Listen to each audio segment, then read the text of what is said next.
أشهد أن لا إله إلا الله وحده لا شريك له وأشهد أن محمدا عبده ورسوله أما بعد فأعوذ بالله من الشيطان الرجيم بسم الله الرحمن الرحيم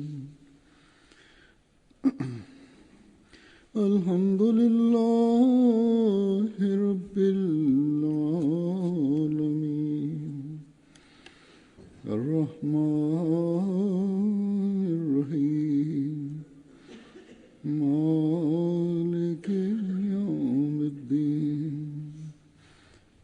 إياك نعبد وإياك نستعين اهدنا الصراط المستقيم صراط الذين أنعمت عليهم غير المغضوب عليهم ولا الضالين.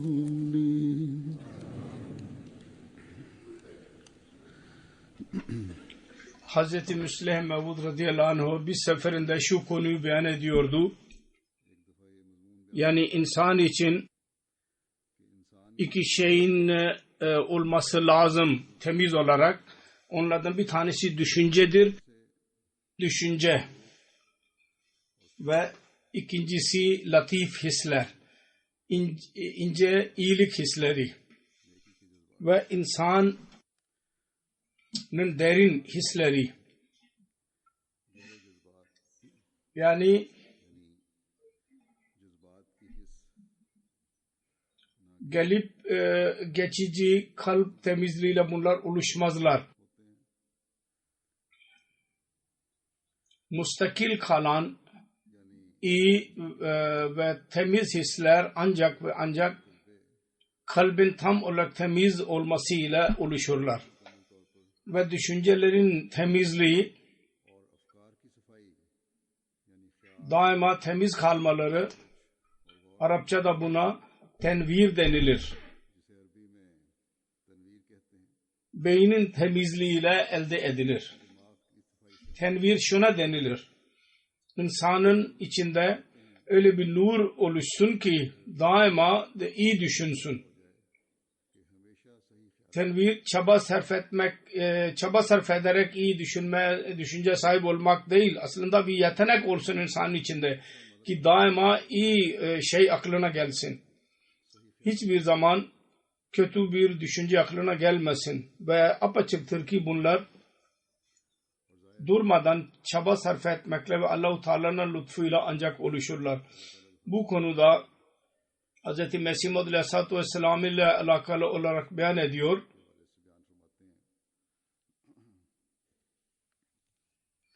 Hz. Mesih Maud Aleyhisselatü Vesselam'dan ben kendim dinledim, duydum.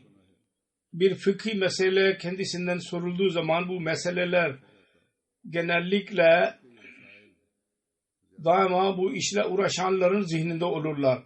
Çoğu kez Mesih Maud Aleyhisselam derdi ki git Mevlana Nuruddin Bey'e sor. Yahut Mevlana Abdülkerim merhumun adını söylerdi. Ona sor. Yahut Mevlana Seyyid Ahsen Bey'in ismini söylerdi. Git ona sor derdi. Yahut başka bir ulemalardan birisinin ismini söylerdi. Ve bazen kendisi görürdü. Bu konunun halli belli bir mesele ilgilidir ve memur olarak dünyaya yol göstermesi gerekir. Orada kendisi o meseleyi beyan ederdi. Fakat bir meselenin ıslah ile alakası olmazsa o zaman derdi ki filan ulemalardan birisine sor. Eğer o aynı mecliste olsaydı ona derdi ki bu mesele nasıldır? Fakat bazen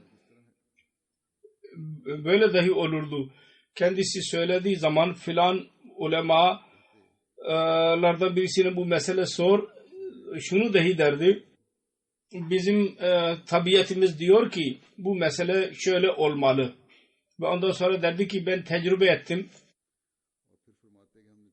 Bir meseleyi bilsem bilmezsem buna rağmen fıtratımdan çıkan ses o mesele aynı şekilde hadis ve sünnetten ispat oluyor. Benim çıktığımız sese göre. Müslim o diyor ki budur aslında tenvir olarak adlandırılan. Tenvir şuna denilir. İnsanın beyninde ki düşünceler hangi düşünce olursa olsun onlar doğru olsunlar. Nasıl ki sağlık şudur ki insan desin ki ben şu anda sağlıklıyım. Ve bir sağlık şudur ki insan ebedi olarak sağlıklı kalsın. Tenvir düşünce sağlığıdır ki neticesinde gelecekteki düşünceler dahi daima doğru olsun. Kendisi diyor ki manevi ilerleme için düşüncelerin temizliği, tenviri doğrudur ve manevi ilerleme için takva gereklidir. Gerçek şudur ki tenvirin anlamı beyin ile alakalı olarak anlamları takvanın anlamı kalp ile alakalı olarak aynı anlam taşır. Takva. İnsanlar genellikle hayır ve takvayı bir şey sayarlar.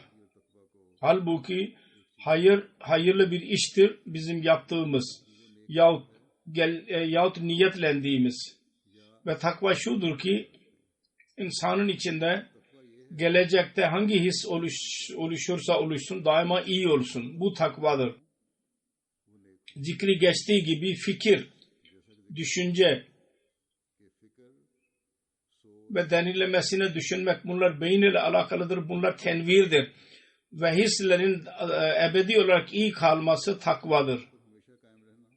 Bunun alakası kalp iledir.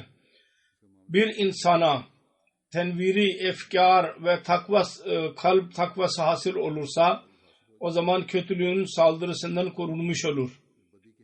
Ve kötülüğün saldırısından korunursa öyle birisi ebediyen Allah-u Teala'nın lütfunun altında kalır. Mesih Maud Aleyhisselatü Vesselam Hz. Müslim Maud Raziyallahu Anh buyurdu. Genel muamelelerde Hz. Mesih Maud Aleyhisselatü Vesselam bazı sorular soranlara cemaatin diğer ulemalarına gönderirdi. Ancak birçok mesele vardır. Zahirde onlar küçüktür. Orada ulemalar dahi yol gösterirdi. Cemaat ulemalarına. Mesela yolculukta namaz kesmek, kasır namaz,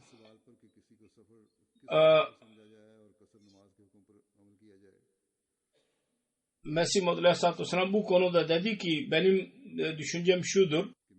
İnsan kendisini zorluğa sokmasın.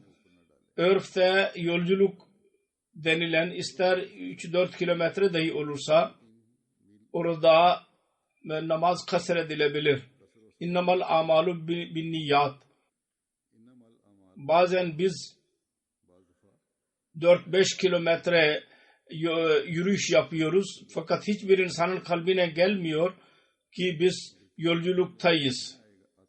Ancak bir insan bavuluyla birlikte yolculuk niyetiyle çıkarsa eşyalar bavulu yanında olursa o yolcu sayılır.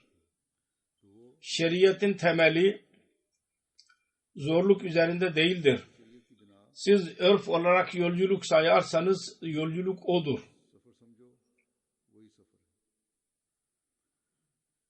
Bu şundan belli olur. Yolculuk niyet ile yolculuk yaparsanız ona yolculuk diyeceğiz. Geçen günlerde ben bir caminin açılışı için, Leicester'in caminin açılışı için gittim. Oradan ben geri gelecektim. Orada ben yatsı namazımı tam kıldırdım. Bunun üzerine bazı kimseler soru sordular. Kasır yapılmadı, namaz kasır edilmedi. O zaman zihnimde Mesih Maud Aleyhisselatü Vesselam'ın bu buyruğu vardı. Malzeme ile birlikte, bavuluyla birlikte yaptığınız yolculuk yolculuktur. Ve böyle bir yolculuk yoktu. Ben geri gelmeliydim. Onun için ben kasır yapmadım. Sonra innamal amalu bin niyatı dahi gözlerinizin önünde bulundurun. Eğer zihninizde şu olursa, o zaman insan kendisini zorluğa katmaz ve gereğinden daha fazla kolaylık da aramaz. Gayesi Allah-u Teala ve onun Resulünün buyruklarına göre amel etmek olur. Bunu daha açarken Hz. Mesih Maud Aleyhisselatü Vesselam bir yerde şöyle buyurmuştur. Elbette niyetinize bakın iyi olarak. Bu gibi bütün konularda takvayı gözlerinizin önünde bulundurmalısınız. Eğer adamın birisi her gün küçük bir iş için ya yolculuk için giderse o yolculuk değil. Yolculuk şudur ki insan onu özellikle benimsesin ve yalnız o iş için evden çıkmış olsun. Ve örfte ona yolculuk diyeceğiz.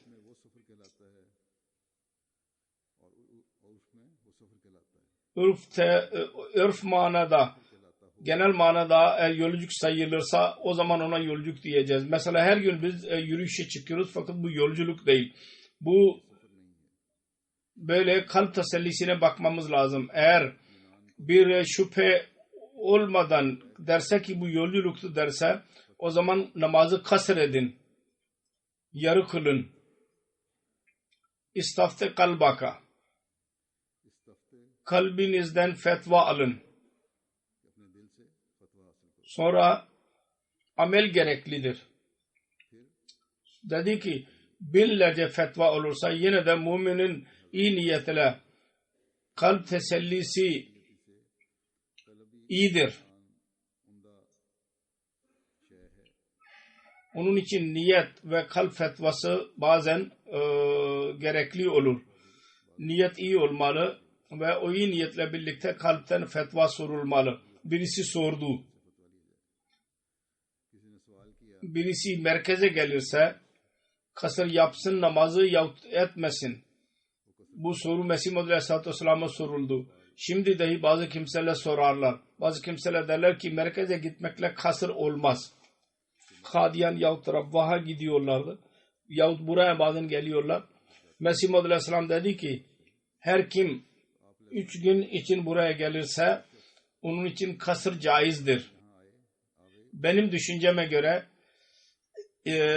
yolculuk niyeti olursa ister 5 kilometrelik dahi olursa kasır caizdir orada. Ancak eğer imam mukim ise, yerli ise onun arkasında tam namaz kılınacak. Merkez olsun ya başka bir yer olsun, imam namaz kıldırıyorsa oranın yerlisidir. O tam namaz kıldıracak ve yolcu dahi onun arkasında tam namaz kılacak. Yöneticilerin yolculuğu yolculuk değildir. Tur için gidiyorlar yöneticiler. Onların yolculuğu yolculuk değil. Sanki birisi kendi bahçesini dolaşıyor gibi oluyor. Orada yolculuk asla mevcut değildir. Mesih Maud Aleyhisselatü Vesselam kendi eshaplarına nasıl meseleler hakkında onları nasıl ıslah ederdi? Bu konuda Kazi Amir Hüseyin Bey radıyallahu anh beyan ediyor. Ben başlangıçta şunu düşünüyordum. Yolculukta namaz kasır caiz değil genel durumda. Yalnız savaş durumunda fitne korkusuyla caizdir. Ve bu konuda 1. Halife radıyallahu anh ile çok tartışırdım.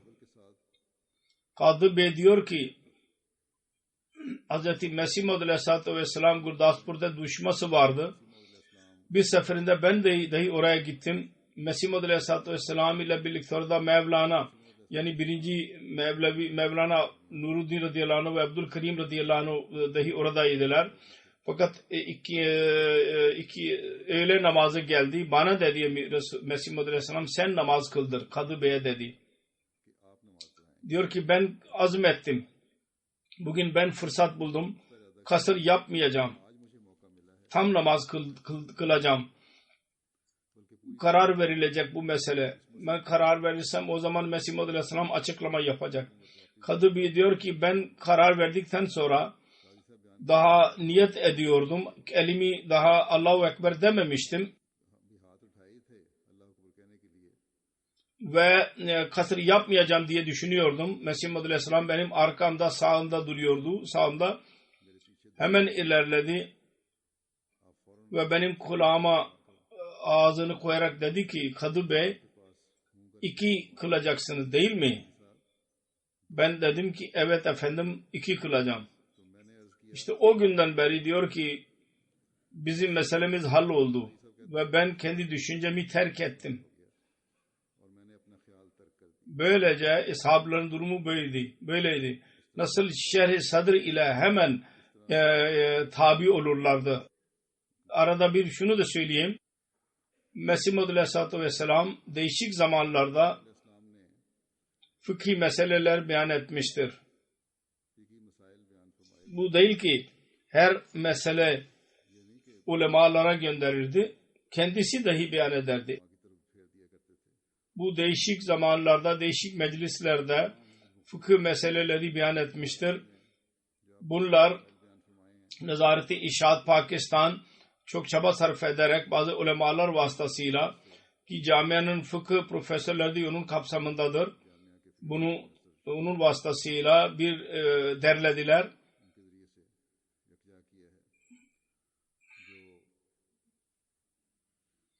Fikhul Mesih adı altında burada yayınlanmıştır bu kitap.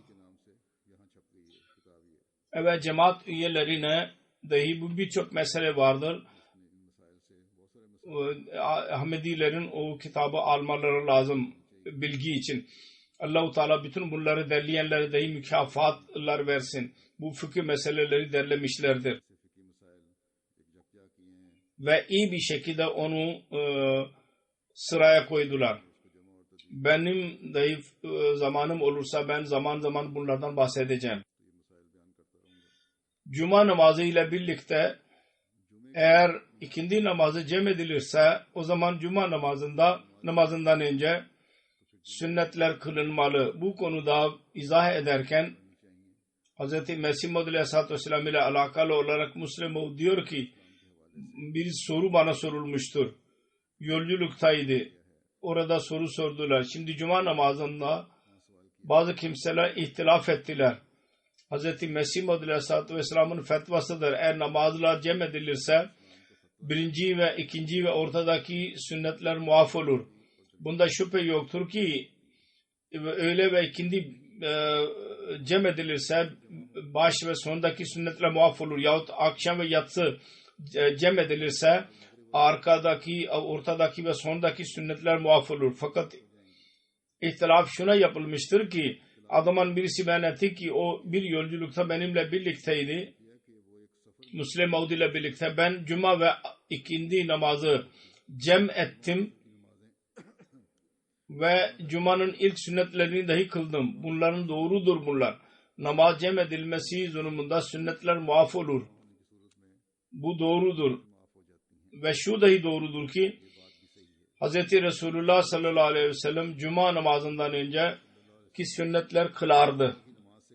Ben yolculuk esnasında onları kıldım ve kılıyorum da. Sebebi şudur ki cuma namazından önceki nafile namaz ki ikindi namazından önceki sünnetlerden başkadır. Resulullah sallallahu aleyhi ve sellem bunları cuma onuruna bunları kılıyordu. Yolculukta cuma kılmak caizdir ve terk etmek dahi caizdir. Birisi yolcu ise cuma namazı dahi kılabilir ve terk edebilir ve terk etmek demek değil ki namaz terk etsin. Hayır, onun yerine öğle namazı kılacak. Ben diyor ki Mesih Muhammed Aleyhisselatü Vesselam'ı ben yolculukta cuma kıldığını dahi gördüm ve terk ettiğini de gördüm. Bir seferinde Mesih Muhammed Aleyhisselatü Vesselam bir duruşma için Gurdaspur'daydı. Orada meşgul idi. Bugün dedi ki cuma olmayacak çünkü biz yolcuyuz. Adamın birisi tabiatinde dostanelik vardı. Geldi dedi ki siz buyurdunuz cuma olmayacak. Birinci Halife radıyallahu anh o günlerde Gurdaspur'daydı. Fakat o gün belli bir iş için Kadiyan'a gittiydi. O zannetti ki belki cuma kılmamak buyruğunu şu bakımdan dedi ki Mevlevi Bey burada yoktur. Namaz o kıldırıyordu. Onun için dedi ki efendim ben dahi cuma kıldırabiliyorum. Mesih Muhammed Aleyhisselam dedi ki evet biliyorsun belki de. Fakat biz yolcuyuz. Onun için öğle namazı kılıyoruz. Dedi ki ben iyi namaz kıldırabiliyorum. Ve ben birçok defa namazı kıldırdım, cuma namazı. Mesih Muhammed Aleyhisselatü Vesselam bunun üzerine baktı ki cuma namazı kıldırmaya çok arzuludur. Onun için dedi ki tamam cuma namazı kılalım. Hz. Müslim diyor ki ben Hz. Mesih Muhammed Aleyhisselatü Vesselam'ı yolculukta hem cuma kıldığını hem de terk ettiğini gördüm. Yolculukta cuma kılınırsa ilk sünnetleri ben daima kılıyorum. Ve benim düşüncem şudur ki kılınmalı. Ve genel olarak fetva budur. Çünkü o genel sünnetlerden bambaşkadır. Ve cumanın onuru içindir. Onun için eğer cuma kılınıyorsa o zaman cuma ve ikindi cem edilirse cumadan önceki sünnetler kılınmalı. İnsan hayatında mutluluk zamanları olur. Hem ülke bakımından hem cemaat bakımından hem de kişisel bakımından. Mutluluk anında bunları açıklanır. Bunlar izhar edilir. Fakat bazı kimseler çok aşırı olurlar bu konularda. Mutluluk konusunda çok fazla para sarf ederler. Ya din bakımından ya başka bir adı altında tamamen zahiri izhar günah olarak kabul edilir. İslam her iki durumu yok der. Mesih Muhammed Aleyhisselatü Vesselam bu zamanda bize İslami talimata göre orta yolda yürütmemizi bize için geldiğini en küçük şey konusunda dahi bize yol göstermiştir. Dini konularda dahi ve dünya meselelerinde dahi. Namazdan ben bahsettim.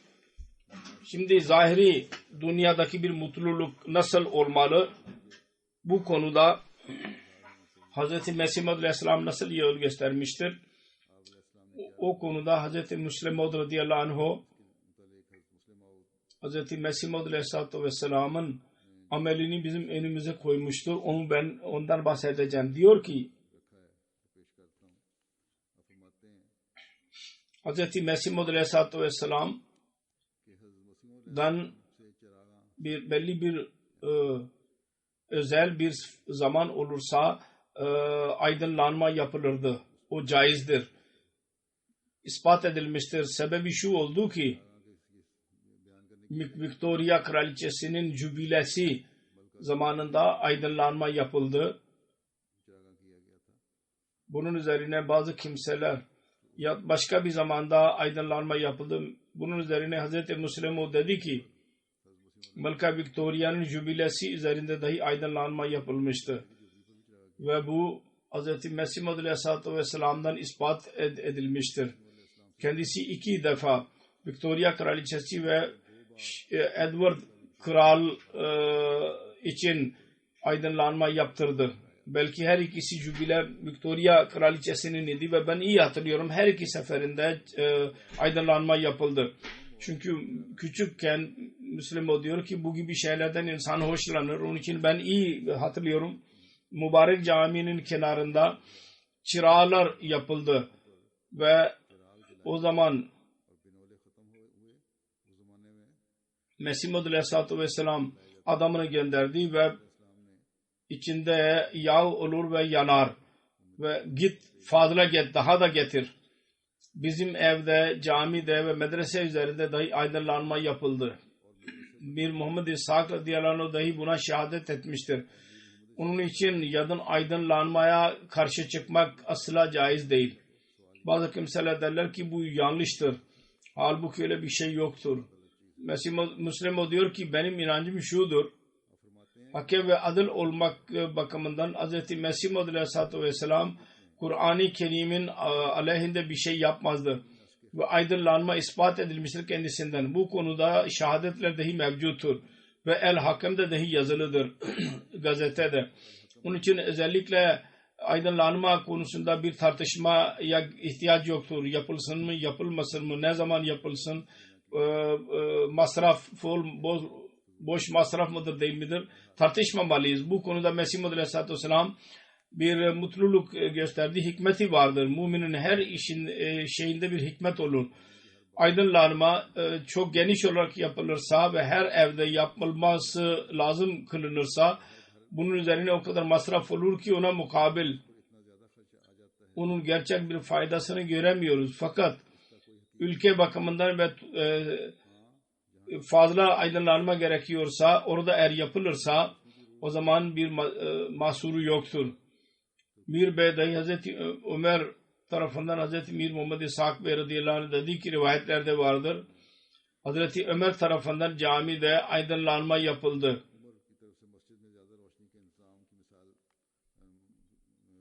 Mir Bey örnek verdi. Camide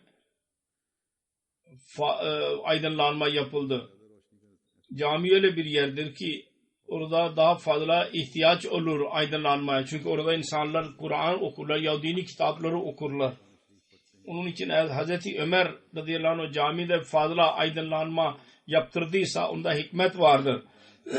Yoksa bizim gördüğümüz kadarıyla İslam'da mutluluk bu şekilde yapılır ki insan oğlu ondan istifade etsin en fazla bir şekilde. Mesela bayram vardır. Fakirlere dahi yemek verilir. Fakirlere yardım edilir. İslam her nerede mutluluk yapmayı emrettiyse şuna yapmıştır. Öyle yapalım ki ülke ve insan oğlu ondan istifade etsin en fazla. Ancak aydınlanma şeklinde öyle bir fayda olmuyor.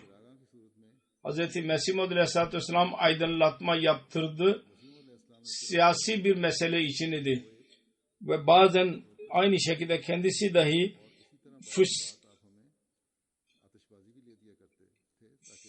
fıskiye atmayı dahi emrederdi ve derdi ki bununla hava temizlenir. Birçok seferinde bize bunları getirdi. Sanki bir ziyadır. Fakat gelip geçici bir fayda dahi vardır. Belli değil fakat insanlar mutlu olurlar. Çocuklar ve onların çocukların hislerine baskı yapmaktan insan korunmuş olurdu. Fakat bütün cemaate emir vermedi. Demedi ki bütün cemaati yapsın. Eğer çocuklar yaparlarsa arada bir mahsuru yoktur. Ve şu niyet ile yapılsın ki hava temizlenecek. O zaman her ikisi olur. Hem çocuklar sevinirler hem de hava temizlenir.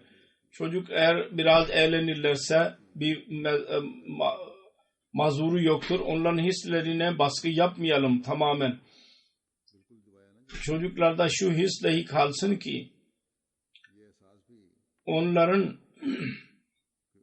oyun zamanı yaşında İslam onların caiz taleplerini reddetmez. Mesela aydınlanma ya fıskiye atmak. Nerede ülkenin toplumsal mutluluğuna onları katıyorlarsa ülkeyle bir alaka dahi belli olur bununla. Ve çocuklar dahi ferahlanırlar. Onun için zaman bakımından ve orta yolu benimseyerek bir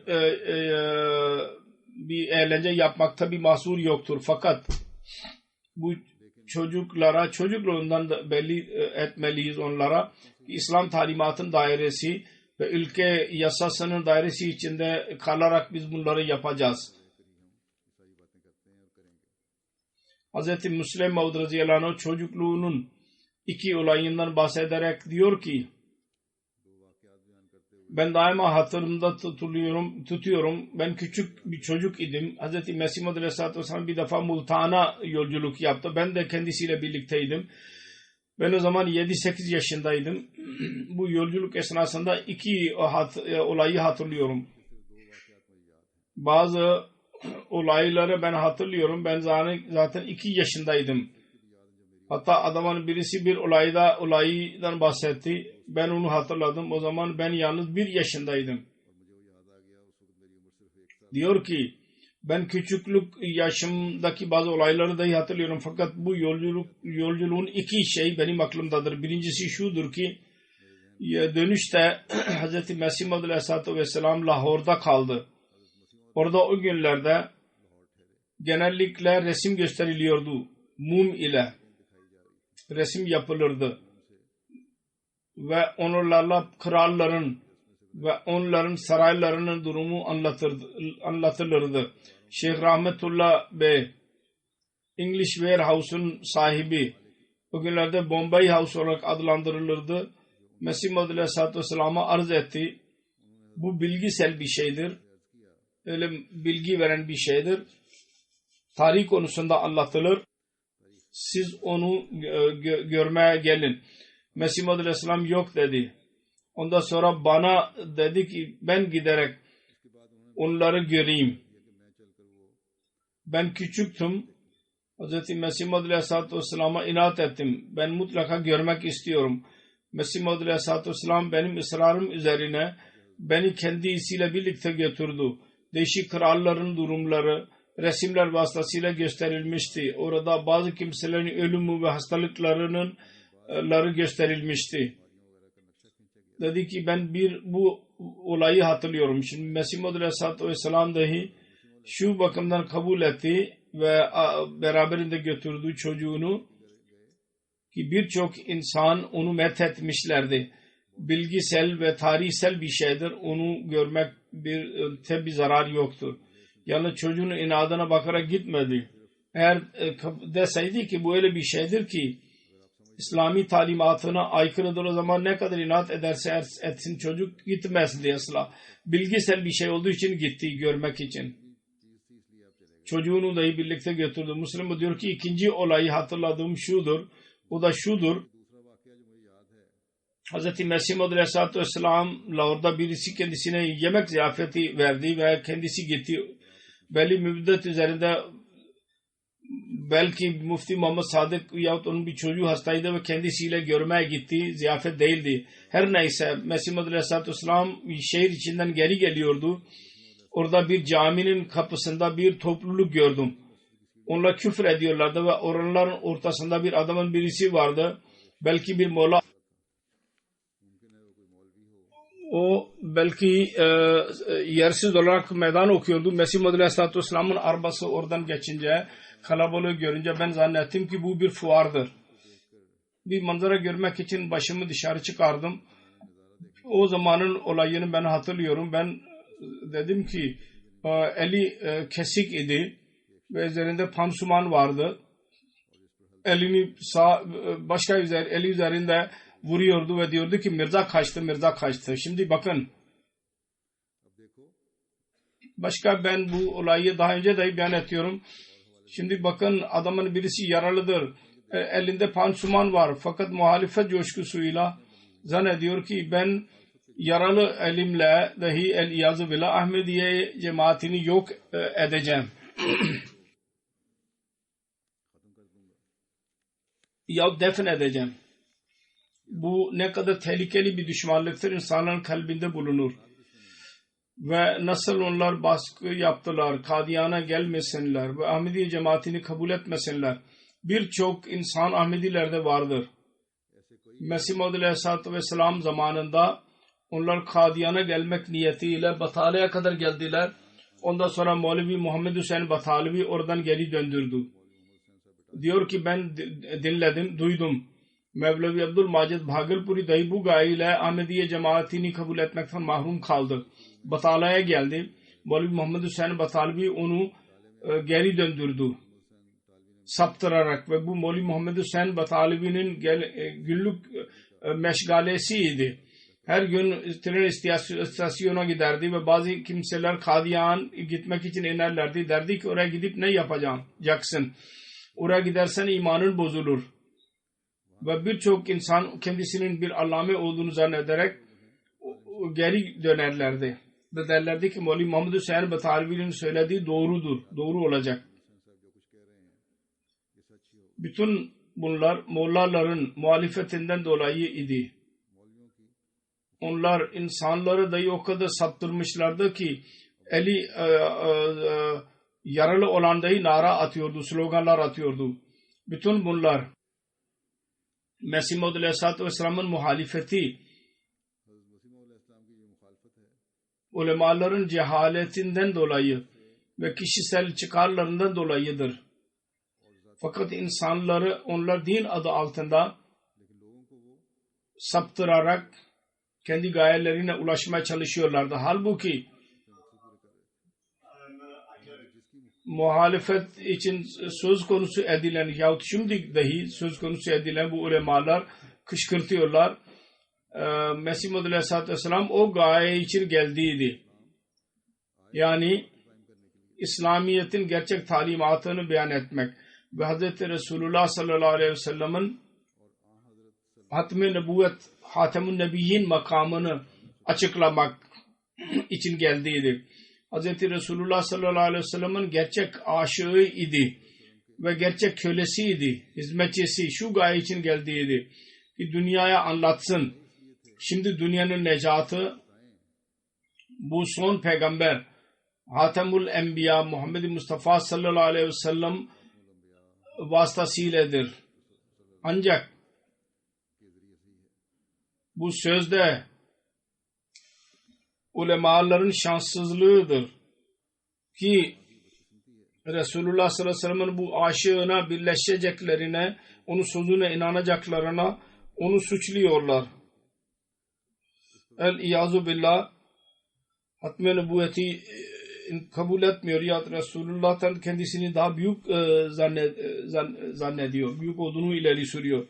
Halbuki Mesih Maud Aleyhisselatü Vesselam'ın ameli ve talimatının bununla zerre kadar alakası yoktur. Mesih Maud Aleyhisselatü Vesselam her dine inananlara meydan okudu. Şimdi necat yolu yalnız İslamiyet'i kabul etmek ve Muhammed Mustafa sallallahu aleyhi ve sellem'in köleliğindedir. Bu konuda meydan okudu. Kısacası bu ulemalar çaba sarf ettiler ve cemaat yine de çoğaldı. Şimdi dahi çaba sarf ediyorlar ve çaba sarf etmeye devam edecekler. Fakat Allah-u Teala'nın bu kaderidir.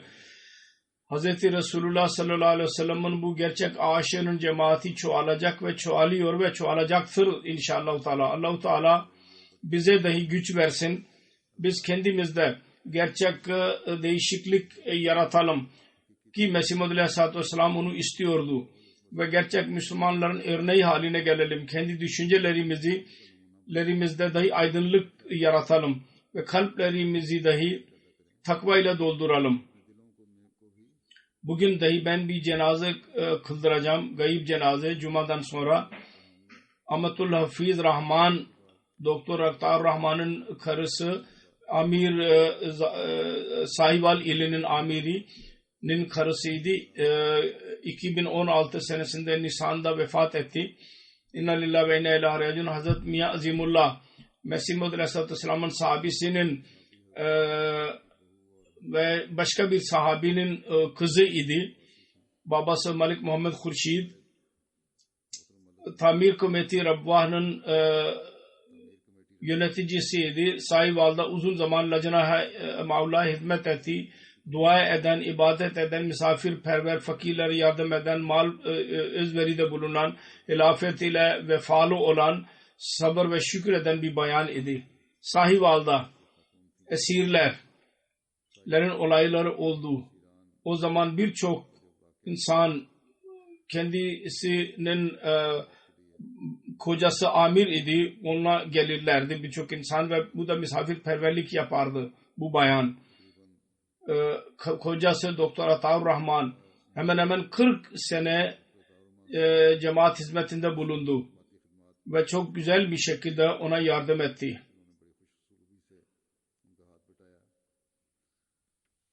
Merkezden gelen misafirlere çok saygı gösterirdi. Bütün evladını terbiye etti. Onlar hilafete bağlıdırlar. Fedakardırlar. Allah-u Teala'nın lütfuyla Musiye idi. 5 oğlu ve 3 kızı vardır. Allah-u Teala evladına dahi hayıra bağlı kalmalarını nasip eylesin ve gelecek nesilleri dahi cemaat için faydalı insanlar haline getirsin.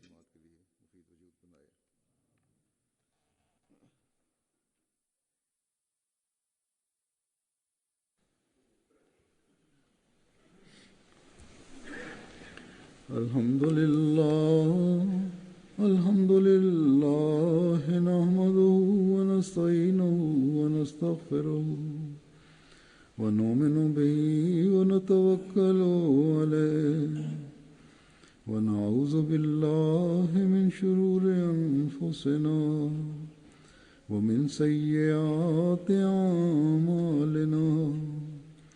من يهده الله فلا مضل له ومن يضلل فلا هادي له ونشهد أن لا إله إلا الله ونشهد أن محمدا عبده ورسوله عباد الله رحمكم الله إن الله يأمر بالعدل والإحسان وإيتاء ذي القربى وينهى عن الفحشاء والمنكر والبغي يعظكم لعلكم تذكرون اذكروا الله يذكركم وادعوه يستجب لكم